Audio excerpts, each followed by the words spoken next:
Hello! Welcome po sa ating channel at gagawa po tayo ng ating budget for May since mga ilang araw na rin lang naman at matatapos na natin ang April. So it's high time na gawin na natin ang ating May budget. So gagawin ako ng separate video when we close our April budget. So we will know kung may mga excess amount tayong pwede nating ma-roll over for May. But for now, kuha na rin siguro kayo ng mga notebook ninyo and pen so you can also join me budgeting. So I already prepared here a calendar, a May calendar. So madali lang to siyang gawin kasi meron lang akong big notebook na purchase. Tapos ang ginagawa ko, nagdi-divide na ako ng equal columns here, which is 7, and then naglalagay tayo ng mga name ng days dun sa ating header. So for now, yung mga naka-green na yan, and mga naka-highlight, these are actually savings or category na ginagawa natin ng stuffing or cash stuffing. Alright. So let's just look closer kung ano-ano yung mga gagawin nating pagbabudget. So gusto ko rin palang i-introduce dito sa ating vlog, guys, na aside from writing all the expenses and the cash flow in this notebook, I am actually using also a application which is called Money Manager. Okay, you can purchase this online. Meron din naman siyang free. Pero, kasi very useful siya sa akin. So, pinurchase ko siya for a lifetime. Maliit lang naman yung naging cost.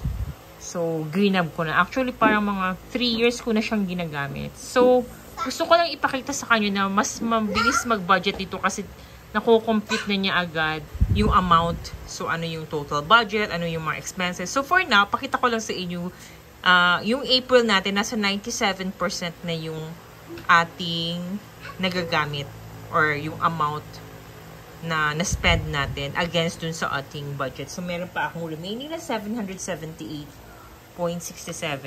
Okay. So, moving on. So, ayan, naka-itemize na siya. So, since May naman ang ating iba-budget, so, yan guys, at the start of every month, ang binabudget nating amount is yung net income natin na 27,600. So, ito yung mga category na binabudgetan ko. So, for the food, nag-reduce ako ng amount. So, yan, siya 1,500. Grocery, 400. May utility tayo. Subscription, binabaan ko rin. And then, education, I still put something for education kasi meron pa rin naman siyang school yung aking anak this May. So, magiging every month pa rin. And then, miscellaneous, market, or yung sa palengke, yung dito lang, yung malapit lang sa amin, or may mga vendor na binibilihan namin. Okay, tapos, for the milk, nag-increase ako ng amount for milk. Kasi, magiging 3 boxes ang budget namin for this month. Kasi, yun yung frequency na nakita ko sa month ng May for the milk. And then health, 50. So, may gift pa rin tayo. Fuel, nagbaba rin ako ng fuel. Dati, this is 2,000. Pero since hindi naman tayo umabot ng 2,000, it is only fair na babaan natin siya. And then for the savings, same pa rin. And for our sinking fund. Alright, so, let's go back to our notebook. Alright. So, here, nag-start tayong magkaroon ng sinking fund for home improvement, which is 200.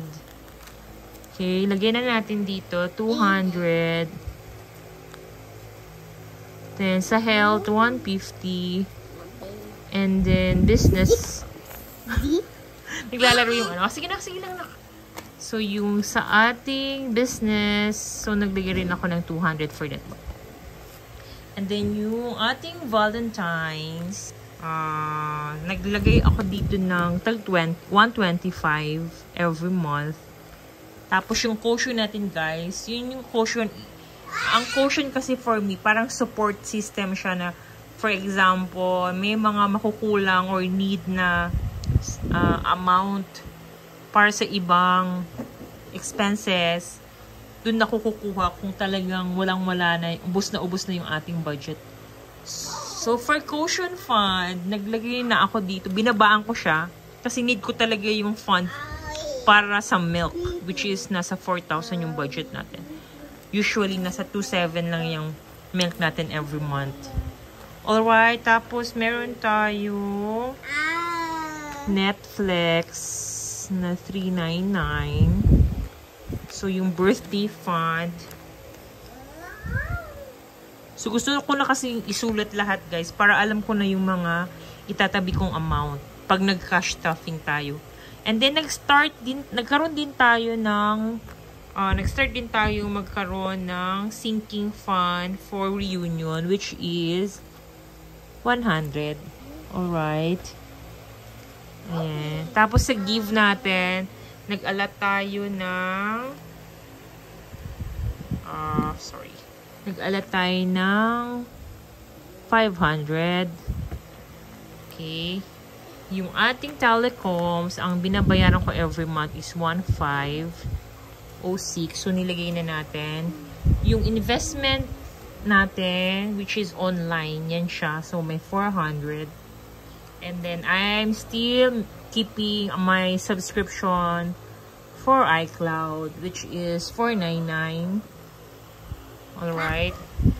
And then, for the tuition, tuition is dapat 2,350 yan siya. So, ilagay lang muna natin. And then, I still have my credit loan here na binabayaran ko pa rin. Magtatapos ito siya by December or January. What else? And then, we have our electric. So, i-check lang natin ulit yung electric natin. Yung electric ko kasi guys, medyo tumaas ulit ang babayarin ng electric namin. 2, 4. So, electricity is... I'm still budgeting electricity at 3,000. 200. Okay. And then, at the end of the month, kung may matira, or alanganin ng budget natin, so, ito yung mga sinking fund pa na kailangan nating i-fill in. If not, baka half lang yan. Like, for example, kung talagang over the moon yung naging mga expenses natin. So, we need to like cut muna yung ilalagay natin for our car fund na instead of 200, magiging 100 na yan. Same thing with vacation. 100 na nga pero lalagyan na lang natin siyang 50. Pero at least you are setting aside something for your sinking fund. Mahirap naman kasi ma-zero yan siya. Okay, and then these are savings. I'm actually naming these savings and variable expenses kasi anytime if I need the money, I can easily pull out an amount from this category. Alright. And then for our sinking fund is also important for my savings because it has its own target date as to when I'm gonna use the amount. So here I'm categorizing them as home improvement,